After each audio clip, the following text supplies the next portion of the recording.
সাথে সাথে তারা জাহান্নামী। তাদের ব্যাপারে আল্লাহর কোনো হিসাব নাই, নিকাশ নাই, বিচার নাই, ঠিক কিনা? যারা কাফির তারা মরার সাথে সাথে তারা জাহান্নামী। আর যারা মুসলমান, যারা কলমা পড়েছে, এদের জন্য কিয়ামতের দিনে হিসাব নিকাশ হবে আল্লাহর সামনে। আমরা মুসলমান, আমাদের জন্য আল্লাহর নির্দেশ 5 ওয়াক্তের নামাজ। আমাদের জন্য আল্লাহ প্রদত্ত নির্দেশ রমজান মাসে রোজা। যারা ধনী মানুষ তাদের উপর যাকাত ফরজ, যারা ধনী মানুষ তাদের উপর হজ ফরজ। যারা নামাজ পড়বে না, যে মুসলমান ধনী হওয়ার সত্ত্বেও যাকাত দিবে না, যে মুসলমান ধনী হওয়ার সত্ত্বেও হজ করবে না, যে মুসলমান রমজান মাসে রোজা রাখবে না, যে মুসলমান হালাল ত্যাগ করে হারাম গ্রহণ করবে, এই সমস্ত মুসলমানদের সাথে কিয়ামতের দিন আল্লাহর বিচার, আল্লাহর কি হবে? বিচার হবে, নিখাস হবে, আমল নামা দেখা হবে। যে যে মুসলমান সেই ভয়াবহ কিয়ামতের মাঠে আল্লাহর দরবারে হিসাব নিকাশের মাধ্যমে নেকির পাল্লা ভারী হবে, সে ডানপন্থী হবে, সে বেহেশতি হবে, বলুন সুবহানাল্লাহ। আর যে মুসলমান হিসাব নিকাশ করে তার বদির পাল্লা ভারী হবে, এই ব্যক্তিকে কিছুদিনের জন্য হলেও জাহান্নামে যেতে হবে। আল্লাহর মাফি না পেলে, আল্লাহ প্রদত্ত ক্ষমা যদি পায় না, সে এককালীন জাহান্নামে যেতে হবে। তাই আল্লাহ রাব্বুল আলামিন কোরআন শরীফের মধ্যে অসংখ্য গণিতবার ইয়া আইয়ুহাল্লাযীনা আমানুত্তাকুল্লাহ, হে ঈমানদারগণ, হে ঈমানদারগণ, তোমরা সতর্ক হও, তোমরা সতর্ক হও। যদি তোমরা আল্লাহর আইন মানো না, যদি আল্লাহর হুকুম তোমরা পালন করো না, যদি তোমরা হালাল হারাম ভেদাভেদ করো না, তবে তোমরা জেনে রেখো তোমরা জাহান্নামের অধিবাসী হয়ে যাবে। তোমরা আল্লাহর জাহান্নামকে ভয় করো। ইত্তাকুল্লাহ, তোমরা আল্লাহর শাস্তিকে ভয় করো।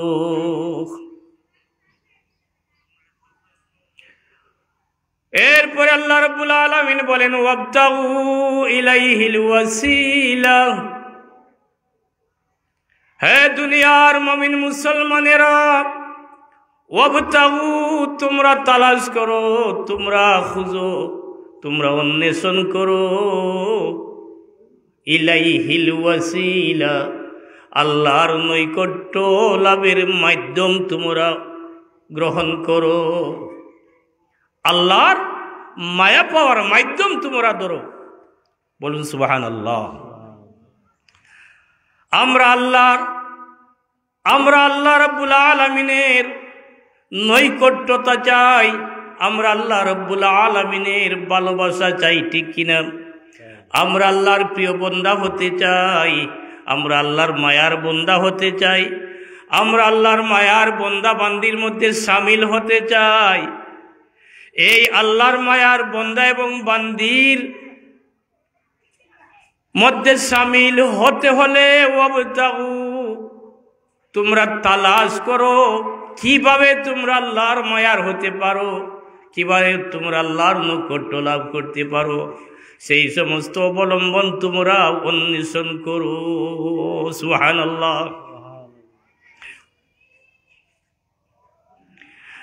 আল্লাহ প্রদত্ত মায়া পাইতে হইলে, আল্লাহ প্রদত্ত নৈকট্যতা পাইতে হইলে যে যে মাধ্যম ধরা লাগবো, সেই সমস্ত মাধ্যম ধরার জন্য আল্লাহ রাব্বুল আলামিন আমাদেরকে নির্দেশনা দিতেছেন ওয়াবতাগু ইলাইহিল ওয়াসিলা, তোমরা তাড়াতাড়ি ওসিলা ধরো, তোমরা আল্লাহর নৈকট্য লাভের মাধ্যম গ্রহণ করো। সুবহানাল্লাহ। আল্লাহর নৈকট্য লাভের সবচেয়ে বড় মাধ্যম জনাবে মুহাম্মদুর রাসূলুল্লাহ। সবাই বলি সাল্লাল্লাহু আলাইহি ওয়াসাল্লাম। দুনিয়ার যত মুসলমান রাসূলুল্লাহর সাথে সুসম্পর্ক আছে তাদের কোনো চিন্তা নাই, মরার পর পর তারা বেহেশতের অধিকারী। জোরে বলুন সুবহানাল্লাহ। আল্লাহর নৈকট্য লাভের সবচেয়ে বড় মাধ্যম রাসূলুল্লাহ। যে আশিকে উম্মত আল্লাহর রাসূলকে মহব্বত করে, যে মুমিন মুসলমান আল্লাহর হাবিবকে ভালোবাসে, যে মুমিন মুসলমান আল্লাহর হাবিবের সুন্নতকে আঁকড়ে ধরে, যে মুমিন মুসলমান আল্লাহর হাবিবের প্রতি দুরূদ শরীফ পাঠ করে, যে মুমিন মুসলমান আল্লাহর হাবিবের রওজা শরীফ জিয়ারত করার জন্য সোনার মদিনায় যায়, প্রাণ খুলিয়া রাসূলুল্লাহ সাল্লাল্লাহু আলাইহি ওয়াসাল্লামকে সালাম দেয়, এই ব্যক্তির কোনো ডর নাই, এই ব্যক্তির কোনো ভয় নাই। এই ব্যক্তি নিশ্চয় আল্লাহর হাবিবের সুপারিশের মাধ্যমে সে আল্লাহর নৈকট্যতা লাভ করে বেহেশতের অধিবাসী হয়ে যাবে। সুবহানাল্লাহ। আমরা ইতিহাস দেখি, দুনিয়ার মধ্যে যত মানুষ, যত মুমিন মুসলমান যত বেশি সম্মানী হয়েছেন তার মূলে আছে তাদের সম্পর্ক মদিনাওয়ালার সাথে। বলুন সুবহানাল্লাহ। মদিনাওয়ালার সাথে যাদের সুসম্পর্ক আছে, মদিনাওয়ালার সাথে যাদের ভালোবাসা আছে, মদিনাওয়ালার সুন্নতকে যারা মহব্বত করে পালন করে, মদিনাওয়ালার আন্তরিক মহব্বত যে হৃদয়ের মধ্যে উদ্ভাসিত আছে, এই ব্যক্তির চিন্তা নাই, সেই ব্যক্তি অনায়াসে বেহেশতের অধিকারী হয়ে যাবে। সুবহানাল্লাহ। 2 নম্বরে যাদের হৃদয়ের মধ্যে সাহাবায়ে কেরাম সমূহের ভালোবাসা আছে। সাহাবায়ে কেরাম আমাদের আদর্শ। আল্লাহর হাবিব সাল্লাল্লাহু আলাইহি ওয়াসাল্লাম বলেন, আমি দুনিয়া থেকে যাওয়ার পরে আমার সাহাবায়ে কেরামকে তোমরা ভালোবাসিও, আমার সাহাবায়ে কেরামের আদর্শ তোমরা গ্রহণ করিও। সুন্নতি ওয়া সুন্নাতিল খুলাফাইর রাশিদিনাল মাহদিন। আল্লাহর হাবিব বলিতেছেন যে আমি রাসূলের ইন্তেকালের পর আমার সাহাবায়ে কেরামের আদর্শ যদি তোমরা লালন করো, পালন করো, সাহাবায়ে কেরামকে যদি তোমরা মহব্বত করো, তোমরাও কি হবে? আল্লাহর নৈকট্য লাভ করবে। জুড়ে বলুন সুবহানাল্লাহ। সাহাবায়ে কেরামের কোন আদর্শ ছিল? রাসূলুল্লাহর আদর্শ। এমন কোন সাহাবী ছিলেন যে নিজেকে রাসূলের আদর্শে আদর্শিত করেন নাই? যারা এই রাসূলুল্লাহর আদর্শে আদর্শিত হয়েছেন তারাই তো সাহাবী, তারার সম্পর্কেই তো কোরআন আল্লাহ রাব্বুল আলামিন বলেন রাদিয়াল্লাহু তাআলা আনহুম ওয়া রাদু আন। এই সাহাবায়ে কেরামের উপর আল্লাহ রাব্বুল আলামিন সন্তুষ্ট হয়ে কোরআন শরীফের অগণিত আয়াত নাজিল করে দিয়েছেন। বলুন সুবহানাল্লাহ। আল্লাহর হাবিব সাল্লাল্লাহু আলাইহি ওয়াসাল্লামের সমালোচনা করা যাবে না, সাহাবায়ে কেরামের সমালোচনা করা যাবে না। যদি কোনো ব্যক্তি আল্লাহর রাসূলের সমালোচনা করে, যদি আল্লাহর রাসূলের জীবনের কোনো একটি কাজকে অবহেলা করে, কিতাবের মধ্যে আসছে এই ব্যক্তি মুনাফিক হয়ে যাবে, এই ব্যক্তি মুসলমান থেকে খারিজ হয়ে যাবে। নাউজুবিল্লাহ। সাহাবায়ে কেরামের সমালোচনা যদি কেউ করে, অনেকে বলে যে আমরা সাহাবায়ে কেরামের গঠনমূলক সমালোচনা করছি। না না না, যে ব্যক্তিদের উপর আল্লাহ রাব্বুল আলামিন সন্তুষ্ট হয়ে গেছেন, যে ব্যক্তিদের উপর স্বয়ং রাসূলুল্লাহ সাল্লাল্লাহু আলাইহি ওয়াসাল্লাম সন্তুষ্ট হয়েছেন, এদের সমালোচনা করা কোনো মুমিন মুসলমানের শোভা পায় না। ঠিক কিনা? শোভা পায় না। দেখান দুনিয়ার যত বড় বড় আলিম ওলামা আছেন, কোন আলিম ওলামা কোনদিন সাহাবায়ে কেরামের সমালোচনা করেন নাই, বরং সাহাবায়ে কেরামের প্রশংসামূলক কিতাবাদি লিখেছেন, নাসিদ লিখেছেন, গল্প লিখেছেন, বই লিখেছেন।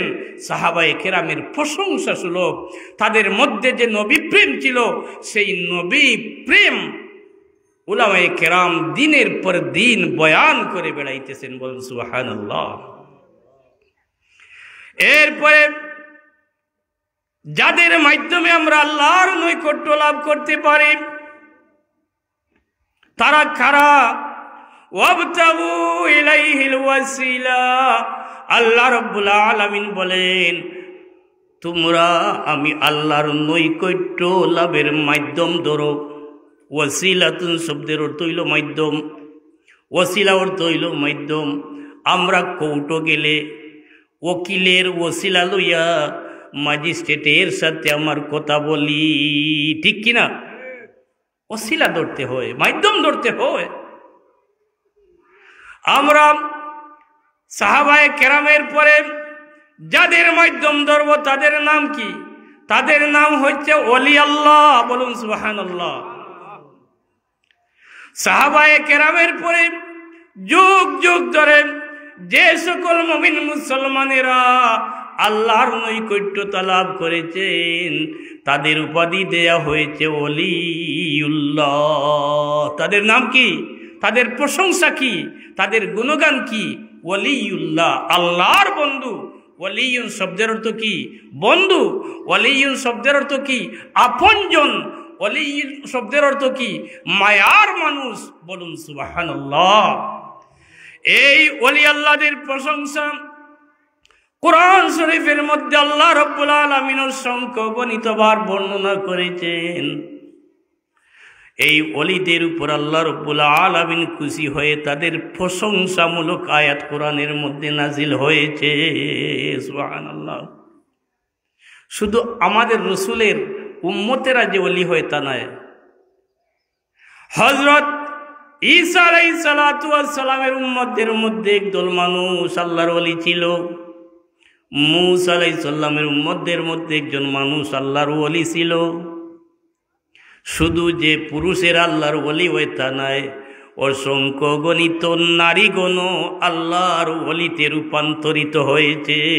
সুবহানাল্লাহ। তার ইতিহাস আমরা দেখি না? অসংখ্য গণিত বই পুস্তক আছে, অসংখ্য গণিত পুরুষ এবং নারী আল্লাহর ওলিতে পরিণত হয়েছে, যারা তাদের জীবনকে আল্লাহর পথে বিলিয়ে দিয়েছে। ইন্নাল্লাহা আশতারা মিনাল মুমিনিনা আনফুসাহুম ওয়া আমওয়ালাহুম বিআন্না লাহুমুল জান্নাহ। আল্লাহ রাব্বুল আলামিন ওলিদের প্রশংসা করে বলেন যে এই দুনিয়ার মধ্যে একদল মানুষ তার জীবন ভর সে নিজেকে, তার নিজের সম্পদকে আমি আল্লাহর জান্নাতের বিনিময়ে বিক্রি করে দিয়েছে। বলুন সুবহানাল্লাহ। কিছু পেতে হলে কিছু দিতে হয়, কিছু পাইতে হলে কিছু দিতে হয়। এই সমস্ত মানুষেরা তাদের জীবনকে বিক্রি করে দিয়েছিলেন, তাদের সম্পদকে বিক্রি করে দিয়েছিলেন। কিসের বিনিময়ে? আল্লাহর জান্নাতের বিনিময়ে। চিৎকার দিয়ে বলুন সুবহানাল্লাহ। দেখেন, দুনিয়া যত ওলি আছেন তারা কোনোদিন নিজের চিন্তা করেন নাই, নিজের সম্পদের চিন্তা করেন নাই, নিজের আওলাদের চিন্তা করেন নাই। তারা জীবনভর আল্লাহর রেজামন্দির চিন্তা করেছেন। কোন কাজ করলে আল্লাহ খুশি হবেন, কিভাবে সম্পদ বিলিয়ে দিলে আল্লাহ খুশি হবেন, সেই জন্য তারাই আল্লাহর ওলি। সুবহানাল্লাহ। এমন কোন ওলি আল্লাহ আছেন দেখবেন, যে ওলি আল্লাহর ইদারে যাবেন তাদের সম্পদ মাদ্রাসা গড়েছেন, তাদের সম্পদ দিয়ে মসজিদ করেছেন, তাদের সম্পদ দিয়ে এতিমখানা করেছেন, তাদের সম্পদ অনাথ গরিব মিসকিন মানুষের জন্য বিলিয়ে দিয়েছেন। চিৎকার দিয়ে বলুন সুবহানাল্লাহ। দেখবেন শুধু বাংলাদেশ নয়, পৃথিবীর যে দেশেই যাইবেন দেখবেন এমন অনেক অনেক মানুষ তাদের অসংখ্য গণিত সম্পদ যেগুলো আল্লাহ দিয়েছিল সমস্ত সম্পদ দুনিয়ার মানুষের সেবায় ব্যয় করে দিয়েছেন। সুবহানাল্লাহ। যেভাবে আমাদের পীর মুর্শিদ আল্লামা ফুলতলি সাহেব কিবলা রাহমাতুল্লাহ আলাইহি, যার পূর্বপুরুষ জমিদার ছিল, অসংখ্য গণিত জমি সম্পদের মালিক ছিলেন, অসংখ্য গণিত টাকা সম্পদের মালিক ছিলেন। ইতিহাস নিয়ে দেখেন তিনি কিছু নিজের জন্য রাখেন নাই, সমস্ত আল্লাহর রাহে বিলিয়ে দিয়েছেন। সুবহানাল্লাহ। এতিমখানার ছাত্রদের জন্য 110 খেদার জমিন আল্লাহর ওয়াস্তে রেজিস্ট্রি করে দিয়েছেন। এত ছাত্ররা ভাত খায়। বর্তমানে 1400-র অধিক ছাত্র আছে এতিমখানায়। এরা 1400 মানুষ, 14 জন মানুষে আমরা এক বেলা দুই বেলা খাওয়াতে হিমশিম খাই, অথচ 1400 মানুষ বছরের পর বছর তাদের খানা পিনা, তাদের চিকিৎসা, তাদের লেখাপড়ার খরচ, সব কিছু কাপড় চুপড়, তা নয় তাদের ফ্যামিলি, প্রত্যেক এতিম বাচ্চাদের ফ্যামিলি, তাদের ঘর আছে কিনা, তাদের মায়ের খাবার আছে কিনা, তাদের বোনদের বিবাহ হচ্ছে কিনা, বহু সিস্টেমে আল্লাহর ওলির সম্পদ ব্যয় হইতে আছে। বলুন সুবহানাল্লাহ। এই যে দারুল কেরাত প্রতি রমজানে হয়, এই দারুল কেরাতের জন্য অনেক সম্পদ তিনি রেজিস্ট্রি করে দিয়ে গেছেন। বলুন সুবহানাল্লাহ। এইভাবে 1-2টি নয়, অসংখ্য গণিত খানেখার জন্য, মসজিদ মাদ্রাসার জন্য শত মসজিদ শুধু বাংলাদেশও নয়, বিশ্বের প্রতিটি জায়গার মধ্যে যিনি মসজিদ এবং মাদ্রাসা স্থাপিত করেছেন। বিশ্বের এমন কোনো দেশ নাই যেখানেই মুসলমান আছে সেখানেই আমাদের পীর মুর্শিদের কোনো না কোনো খেদমত আছে। বলুন সুবহানাল্লাহ। আল্লাহ রাব্বুল আলামিন বলেন, ওয়াবতাগু ইলাইহিল ওয়াসিলা, তোমরা আল্লাহর নৈকট্য লাভের মাধ্যম বা ওসিলা গ্রহণ করো, মাধ্যম ধরো। আমরা দেখি আল্লাহর ওলিগণের মাধ্যমে আমরা আল্লাহর নৈকট্য লাভ করতে পারি। সুবহানাল্লাহ। ওলিদের দরবারে গেলে কি শেখানো হয় আপনারা বলেন তো মুরব্বী বাবারা? ওলিদের দরবারে গেলে কি শেখানো হয়? নামাজ শেখানো হয়। কিভাবে নামাজ পড়লে কবুল হবে, কিভাবে নামাজ পড়লে সহি শুদ্ধ হবে, নামাজ শিক্ষা দেওয়া হয়। ওলিদের দরবারে গেলে আল্লাহর নামের জিকির শেখানো হয়। কিভাবে কি পদ্ধতিতে আল্লাহর নামের জিকির করলে আল্লাহ কবুল করেন। মন গড়া জিকির, মন গড়া ইবাদত কখনো আল্লাহ কবুল করে না, ঠিক কিনা? বাংলাদেশে এমন অনেক জিকিরের নামে অনেক ফালতু আছে, দাঁড়াইয়া লাফ দেয়। আল্লাহু শব্দ বলতো কি যে বলে বোঝা যায় না, ঠিক কিনা? বোঝা যায় না কি বলতেছে। আমাদের পীর মুর্শিদ কি সুন্দরভাবে আল্লাহু আল্লাহ আল্লাহু আল্লাহ যে নামের উৎপত্তি হয় অন্তর থেকে, আবার সেই নাম গিয়ে শেষ হয় সেই মানুষের হৃদয়ে। সুবহানাল্লাহ। যখন এই জিকিরের টান দেন বড় সাহেব কিবলা, তখন আমাদের হৃদয়ে আল্লাহর জিকির ছাড়া আর কোনো চিন্তা চেতনা থাকে না, ঠিক কিনা? জুড়ে বলেন ঠিক কিনা? একদিন গিয়ে দেখেন হালকার মধ্যে আমাদের বড় সাহেব যখন আল্লাহর নামের জিকিরে টান দেন, সবাইকে নিয়ে গভীর রাইতে আল্লাহু আল্লাহ ডাকেন, তখন মানুষের হৃদয়ের মধ্যে একমাত্র আল্লাহর নাম ছাড়া আর দ্বিতীয় কিছু উদ্রেকই হয় না। মানুষ দুনিয়ার সব কিছু ভুলে যায়। বলুন সুবহানাল্লাহ। আল্লাহর ওলিদের দরবারে গেলে নামাজ শেখানো হয়। কোন পদ্ধতিতে নামাজ পড়লে এই নামাজের সম্পূর্ণ তর্জ, সম্পূর্ণ নিয়ম কানুন শুদ্ধ হবে, শুরু থেকে শেষ হাসানাতুল আবরারি সাইয়্যাতুল মুকাররিবিন। আমরা সাধারণ পাবলিকেরা যে নামাজ পড়ি, নামাজ পড়া সবের কাজ জানি। আমরা সাধারণ মানুষেরা যে নামাজ পড়ি, আল্লাহর ওলিদের কাছে এই নামাজ পরিপূর্ণ ইবাদত না। আমরা নামাজে দাঁড়াই, কোন সূরা পড়তেছি ভুলে যাই, কয় রাকাত পড়তেছি ভুলে যাই। আমার ডানে কে বামে কে সামনে কে সব দেখি। আমাদের হৃদয়ের মধ্যে কত কিছু যে উদ্রেক হয়, তার শেষ নাই, ইয়ত্তা নাই। কিন্তু আল্লাহর ওলিরা যখন ইন্নী ওয়াজ্জাহতু ওয়াজহিয়া লিল্লাযী ফাতারাস সামাওয়াতি ওয়াল আরদা হানিফাও ওয়া মা আনা মিনাল মুশরিকিন, এই দোয়া পড়ে যখন নিয়ত পড়ে হাত বাঁধেন, তারা আল্লাহর প্রেমের সাগরে ডুব দিয়ে দেন। বলুন সুবহানাল্লাহ।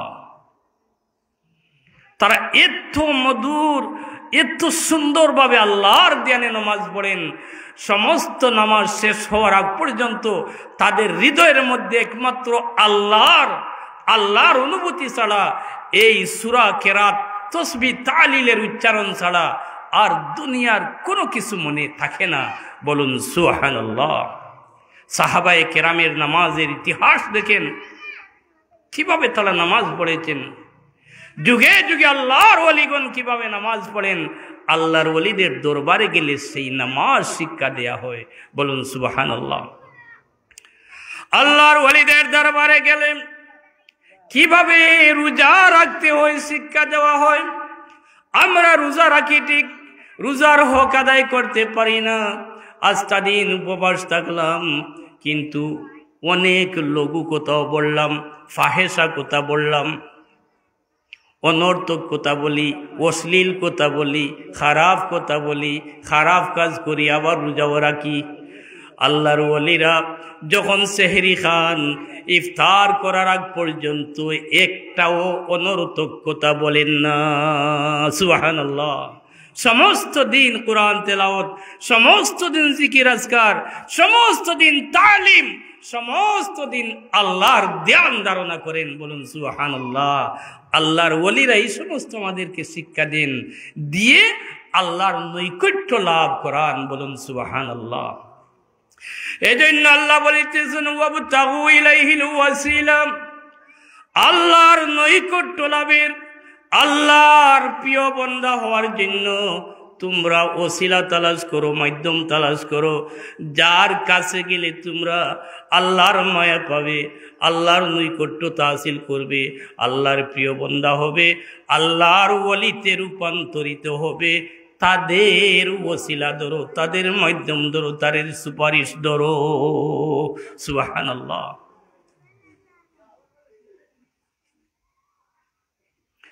as-suhbatu muwassiratun, ছোট্ট একখানা হাদিস, as-suhbatu muwassiratun, যে যার সাথে সম্পর্ক রাখে সে তার রঙে রঙিন হয়ে যায়। বলুন সুবহানাল্লাহ। আপনার একটা শিশুকে যদি একজন ভালো হুজুরের কাছে দেন, একটি ভালো মাদ্রাসায় দেন, যদি আহলে সুন্নাত ওয়াল জামাতের কোনো মাদ্রাসায় আপনি দেন, একদিন দেখবেন এই ছোট্ট শিশু বড় হয়ে আহলে সুন্নাত ওয়াল জামাতের একজন শিরতাজ হয়ে গেছে, বড় আলিম হয়ে গেছে। ঠিক কিনা? এই ভালো স্থানে যাওয়ার কারণে ভালো হয়ে গেছে। পক্ষান্তরে যদি আপনার একটি ছেলেকে অবহেলা করে, অবজ্ঞা করে, বেখেয়াল করে যদি কোনো খারাপ লোকের সংস্পর্শ দিয়ে দেন, একদিন দেখবে এই ছেলেটিও ভীষণ খারাপ চরিত্রের অধিকারী হয়ে গেছে। as-suhbatu muwassiratun, যারা আল্লাহর ওলির দরবারে যায়, যারা খানকা শরীফে যায়, যারা আল্লাহর ওলিদের সাথে মহব্বত রাখে, তিলে তিলে তিলে তিলে এই ব্যক্তিকেও আল্লাহ তার ওলি হিসাবে কবুল করে নে। সুবহানাল্লাহ। শাহজালাল মুজাররদ এমন একজন কি ছিলেন? ওলি আল্লাহ ছিলেন। তার সফর সঙ্গী কতজন ছিল? সবাই বলেন কতজন? 360 জন। ইতিহাস খুলে দেখেন, এই 360 জনের মধ্যে অনেক ব্যক্তি ফাহেসা ছিল, বেআমল ছিল, জঘন্য ছিল। কিন্তু আল্লাহর ওয়ালি শাহজালাল রহমতুল্লাহ আলাইহির সঙ্গে সঙ্গী হয়ে 360 জন ওলি আল্লাহ হয়ে গেছেন। চিৎকার দিয়ে বলেন সুবহানাল্লাহ। অতএব আল্লাহর মায়ার বন্দাদের কাছে যেতে হবে, আল্লাহর প্রিয় বন্দাদের কাছে যেতে হবে, মসজিদে যেতে হবে। যার সম্পর্ক মসজিদের সাথে, এই মসজিদের সোহবতে একদিন সে কি হবে? আল্লাহর প্রিয় বান্দা হয়ে যাবে। অতএব ভালো জিনিসের সাথে সম্পর্ক রাখলে ভালো হওয়া যায়। এ লাগে আল্লাহ বলেছেন ওয়াবতাগু ইলাইহিল ওয়াসিলা, তোমরা আল্লাহর নৈকট্য লাভের জন্য, আল্লাহর প্রিয় বান্দা হওয়ার জন্য, আল্লাহর মায়ার বান্দা বান্দি হওয়ার জন্য তোমরা মাধ্যম তালাশ করো। কি মাধ্যম? কোরআনের মাধ্যম। যারা কোরআনের সাথে সম্পর্কিত হয় তারা কি এই কোরআনের আসর তার মধ্যে পড়ে যায়। হাফিজে কোরআন, ছোট্ট শিশুকে আমরা কোরআন হাফিজ হওয়ার জন্য মাদ্রাসায় দেই। সে কোরআন শরীফ পড়তে পড়তে পড়তে পড়তে 4-5 বছরে সে হাফিজুল কোরআন হয়ে যায়। চিৎকার দিয়ে বলেন সুবহানাল্লাহ। এই কোরআনের মাধ্যমে, কোরআনের ওসিলায় সে হাফিজ চাব হয়ে গেছে, আল্লাহর মায়ার বান্দা হয়ে গেছে। এ লাগি মাধ্যম ছাড়া ভালো, মাধ্যম ছাড়া নেক, মাধ্যম ছাড়া ভালো হওয়া যায় না। আল্লাহ যেন আমাদেরকে তৌফিক দেন। আমি বারবার টাইম দেখতেছি, মাগরিবের নামাজের সময় একবারে সন্নিকটে। আমরা এই মধ্যে একটি দোয়া করবো ইনশাল্লাহ, আর কিছু সময়ের পরেই আজান হবে। আল্লাহ যেন আমাদেরকে কবুল করেন। ওয়া আখিরু দাওয়ানা আলহামদুলিল্লাহি রাব্বিল আলামিন। সাল্লাল্লাহু আলা সাইয়্যিদিনা ওয়া মাওলানা মুহাম্মদ ওয়া আলা আলিহি ওয়া আসহাবিহি ওয়া সাল্লাম। সাল্লাল্লাহু আলা সাইয়্যিদিনা ওয়া মাওলানা মুহাম্মদ ওয়া আলা আলিহি ওয়া আসহাবিহি ওয়া সাল্লাম। আস্তাগফিরুল্লাহ, ইন্নাল্লাহা গফুরুর রহিম। আস্তাগফিরুল্লাহ রাব্বি মিন কুল্লি যামবিন ওয়া আতুবু ইলাইহি ওয়ালা হাওলা ওয়ালা কুওয়াতা ইল্লা বিল্লাহিল আলিয়্যিল আযীম। আল্লাহুম্মা আমিন। আলহামদুলিল্লাহ রাব্বিল আলামিন। আসসালাতু ওয়াসসালামু আলা সাইয়্যিদিল মুরসালিন শাফিউল মুযনিবিন রাহমাতাল লিল আলামিন। আল্লাহুম্মা ইন্নাকা আফুউন তুহিব্বুল আফওয়া ফাআফু আন্নি ইয়া কারীম। আল্লাহ লিওয়ালিদাইনা রাব্বিরহামহুমা কামা রাব্বায়ানি সগীরা। রাব্বিরহামহুমা কামা রাব্বায়ানি সগীরা। ইয়া রাব্বুল আলামিন। ইয়া আল্লাহ, ইয়া আল্লাহ, আজকের এই নেক মাজলিসে তুমি কবুল ফরমাও। আল্লাহ, যারা আয়োজন করছেন তারা সবাইরে তুমি কবুল ফরমাও। আল্লাহ, তারা তোমার নেক বন্দা হলো সাথে শামিল ফরমাও। আল্লাহ, তোমার যত বন্দা বান্দি এই নেক মাহফিল ও সাহায্য সহযোগিতা করছেন, ইয়া আল্লাহ, বুদ্ধি পরামর্শ দিয়া, দন দৌলত দিয়া, টাকা পয়সা দিয়া যারা সাহায্য করছেন, আল্লাহ এরা দুনিয়া আখিরাতের কামিয়াবি নসিব করি দাও। তোমার মায়ার বন্দা বান্দির মধ্যে এর শামিল করি লাও। ইয়া আল্লাহ, আদর্শ সমাজ কল্যাণ সংস্থার এই মাহফিলখানা কিয়ামত পর্যন্ত এই মাঠে তুমি জারি রাখিও আর কায়েম করিও। ইয়া আল্লাহ, আল্লাহ আজকের এই মাহফিল আগত মেহমান হলরে আওয়ার তুমি তৌফিক দিও। আল্লাহ, অত্র এলাকার সাময়ে কেরাম হলরে আওয়ার বোয়ার তৌফিক দিও। আল্লাহ, আমরা সবার দরখাস্তরে দুয়ারে তুমি কবুল করিও। আল্লাহ, আমরা রে মাফ করি দো, আমরা মাই বাবারে মাফ করি দো। ইয়া আল্লাহ, ইয়াত্রাবর সমস্ত মুর্দেগান হলরে মাফ করি দো। আল্লাহ, আমরা রে ফরমান শরীফের জিয়ারত নসিব ফরমাও। অসংখ্য গণিত মানুষ প্রতিদিন মক্কা মদিনা জিয়ারত যাইতে আছে। ইয়া আল্লাহ, ইয়া আল্লাহ, তোমার হাবিবর নেকে দিদার আমরা রে দান করিও। ইয়া আল্লাহ, মৃত্যুর সময় আমরা কলিমা নসিব করিও। ইয়া আল্লাহ, আমরা রে দুনিয়া আল্লাহ জীবন ভর তোমার গোলামি করার তৌফিক দিও। ইয়া আল্লাহ, এই মজলিসের মধ্যে খয়ের বরকত রহমত নাজিল ফরমাও। হাসবুনাল্লাহু ওয়া নি'মাল ওয়াকিল। নি'মাল মাওলা ওয়া নি'মান নাসির। সুবহান রাব্বিকা রাব্বিল ইজ্জাতি আম্মা ইয়াসিফুন ওয়া সালামুন আলাল মুরসালিন ওয়ালহামদুলিল্লাহি রাব্বিল আলামিন। লা ইলাহা